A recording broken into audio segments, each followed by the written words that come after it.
Hi guys, welcome back to my channel और स्वागत है आपका मेरे और एक नई वीडियो में। आज की वीडियो में मैं आपके लिए लाया हूं बहुत इंपॉर्टेंट चीज। आपके लिए मैं लाया हूं 5 इंपॉर्टेंट पॉइंट जो आपको याद रखने हैं अगर आपका second dose of Covid vaccine complete हो चुका है। आपने कोवैक्सीन लिया हो या कोविशील्ड लिया हो, इस वीडियो में मैं जो भी पॉइंट डिस्कस करने वाला हूं आपके लिए बहुत इंपॉर्टेंट है और इन 5 पॉइंट को फॉलो करना बहुत जरूरी है अगर आप चाहते हैं कि आपका जो पोस्ट वैक्सीनेशन पीरियड है वो आप बहुत सेफली एंड सिक्योरली स्पेंड कर सके। सो वीडियो को एंड तक जरूर देखिएगा। हाय guys, welcome back. So first जो पॉइंट है वो उन लोग के लिए है जो लोग रेगुलर जिम जाते हैं या फिर एक्सरसाइज करते हैं। सो पोस्ट वैक्सीनेशन आपको मिनिमम 48 आवर्स का गैप आपको देना है। अगर आप इंटेंस एक्सरसाइज कर रहे हैं तो आपके बॉडी, पहली बात है कि वो एक्सरसाइज से रिकवर नहीं कर सकता है और आपका बॉडी उस स्टेट में उतना इम्यून भी नहीं है कि उतना हाई इंटेंसिटी वर्कआउट को वो टैकल कर सकता है। सो इट्स बेटर कि आप अपने बॉडी को रेस्ट दें। अब जो सेकंड पॉइंट है वो भी बहुत इंपॉर्टेंट है। बहुत लोग का एक टेंडेंसी होता है कि वैक्सीनेशन के बाद वो लोग कोविड प्रोटोकॉल्स को फॉलो करना बिल्कुल बंद कर देते हैं, जो आपको बिल्कुल नहीं करना है। वैक्सीनेशन के बाद आपके बॉडी में एंटीबॉडीज फॉर्म होने में कम से कम 10 दिन से 15 दिन लग सकता है। बहुत केसेस में शायद 20 दिन भी लग सकता है। तो एटलीस्ट फॉर 20 डेज आपको क्या करना है, कोविड प्रोटोकॉल जो आप पहले फॉलो कर रहे थे उन्हीं को अच्छे से फॉलो करना है। जैसे मास्क पहनना है, सैनिटाइजर लगाना है, क्राउडेड प्लेसेस को अवॉइड करना है। इतना जितना भी सारा रूल्स आप पिछले 1-2 साल से फॉलो कर रहे हैं उनको बिल्कुल अच्छे से फॉलो करना है। ऐसा बिल्कुल नहीं समझना है कि आपका 2 वैक्सीनेशन हो गया मतलब आपका वैक्सीनेशन का कोर्स खत्म हो गया है और आप बिल्कुल ही सेफ है इस कोविड डिजीज से। तो ये गलती बिल्कुल मत कीजिए। प्रोटोकॉल्स को आपको मिनिमम 20 डेज तक फॉलो करना है। अब जो नेक्स्ट पॉइंट है, जो थर्ड पॉइंट है, वो मेरे हिसाब से सबसे ज्यादा इंपॉर्टेंट है, जो शायद सबको पता है भी नहीं। यह है कि वैक्सीनेशन के बाद आपको कोई पियर्सिंग या फिर कोई टैटू बनाना नहीं चाहिए। आपके स्किन में या आपके बॉडी में किसी भी तरह का एक्सटर्नल इंटरफेरेंस नहीं होना चाहिए, चाहे वो आपके स्किन में हो चाहे वो आपके ब्लड में हो।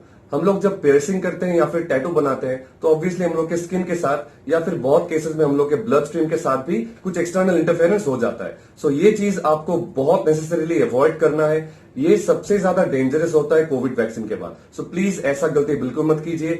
कम से कम आपको 1 से 2 महीना तक ये गाइडलाइंस फॉलो करना है। उसके बाद अगर आप पियर्सिंग करना चाहते हैं या फिर टैटू बनवाना चाहते हैं तो आप आराम से बना सकते हैं। अब नेक्स्ट जो पॉइंट है वो ये है कि आपको टोबैको या अल्कोहल को बिल्कुल ही अवॉइड करना चाहिए फॉर मिनिमम 7 डेज।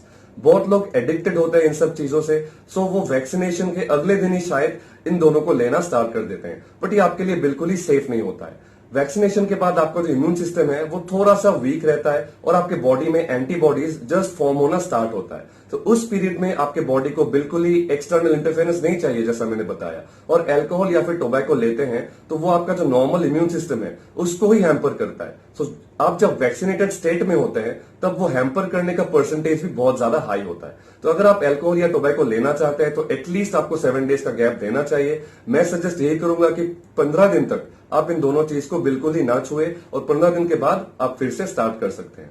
अब लास्ट जो पॉइंट है वो बहुत ही कॉमन है और शायद आपको पता है लेकिन आप फॉलो नहीं कर पा रहे हैं। यह है हाइड्रेशन एंड बैलेंस डाइट।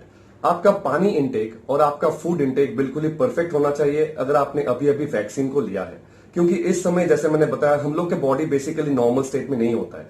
तो उसको नॉर्मल स्टेट में लाने के लिए, उसको वापस से वो उतना स्ट्रेंथ प्रोवाइड करने के लिए आपको चाहिए एक बैलेंस न्यूट्रिशन, ताकि जितना भी आपके बॉडी में डेफिशिएंसी फील हो रहा है वो सब डेफिशिएंसी आप फूड सोर्सेज से कंप्लीट कर सके। और हाइड्रेशन बहुत इंपॉर्टेंट है, क्योंकि जब आपका बॉडी हाइड्रेटेड होता है तो वो प्रिपेयर्ड रहता है इम्यून सिस्टम को स्ट्रांग करने के लिए या फिर कोई भी इंटरफेरेंस या एक्सटर्नल डिजीजेस से फाइट करने के लिए। तो इन दोनों चीजों को लेके भी आपको बिल्कुल अलर्ट रहना है। सो दैट्स इट गाइस, आज के वीडियो में इतना ही। आई नो वीडियो बहुत ही शॉर्ट था, लेकिन मुझे लगा कि ये पॉइंट्स आपके साथ शेयर करना बहुत ही ज्यादा इंपॉर्टेंट था। तो फ्यूचर में भी ऐसे वीडियोस मेरे चैनल पे आने वाले हैं। अगर आपने मेरे चैनल के दूसरे वीडियोस चेक नहीं किए हैं तो डेफिनेटली उनको भी चेक कीजिए, सब्सक्राइब जरूर कीजिए, साथ में जो बेल आइकन उसको भी क्लिक कीजिए। और अगर इस वीडियो से आपने कुछ सीखा है तो लाइक एंड शेयर जरूर कीजिए, अपने फ्रेंड्स के साथ भी शेयर कीजिए ताकि वो भी सीख सके और जान सके कौन से पॉइंट्स ऐसे हैं जो उनको फॉलो करना चाहिए अपने सेकंड डोज ऑफ वैक्सीन के बाद। सो बहुत ही जल्द ऐसा मेरे चैनल पे और एक वीडियो आने वाला है। मिलते हैं मेरे नेक्स्ट वीडियो में। और तब तक अगर आपको फिटनेस से रिलेटेड, हेल्थ से रिलेटेड कुछ भी इंफॉर्मेशन चाहिए तो आप नीचे दिए गए लिंक से मुझे इंस्टाग्राम में फॉलो कर सकते हैं। वहां पे मैं रेगुलरली ऐसे इंफॉर्मेशन शेयर करते रहता हूं जिसको जान के आप डेफिनेटली एक फिट लाइफस्टाइल में आ सकते हैं। तो बहुत जल्द मिलते हैं आपसे। Take care.